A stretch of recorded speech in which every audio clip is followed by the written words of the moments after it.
Hurmatli Sercom kompressor kuzatuvchilari, bu kompressorimizni remont jarayonini sizlarga ko'rsatmasam bo'lmasdi. Chunki bu kompressor bizga juda yomon holatda kelgandi. U olingandan beri deyarli tozalanmagan, qalin chang va kir bosib ketgan. Agar vaqtida ta'mir qilinmaganda butunlay ishdan chiqishi ham mumkin edi. Avvalo kompressorimizni tashqi qismini temir cho'tka va maxsus erituvchi vositalar yordamida chuqur tozalab oldik. Bu keyingi remont ishlarimizni sifatli bo'lishi uchun juda ham muhim. Tekshiruv davomida kompressorga noto'g'ri yog' quyilganini aniqladik. Shu sababli radiatorning ichki qismiga zarar yetgan. Noto'g'ri tanlangan yog' issiqlik almashuviga to'sqinlik qilgan va kompressorni qizib ketish xavfiga olib kelgan.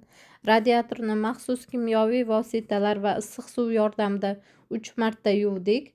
Natijada ichidagi barcha qoraygan va iflos yog'lar hammasi chiqib ketdi. Ichidagi eski yog'larni to'liq bo'shatib, o'rniga sifatli gidromol 46 yog'idan quydik.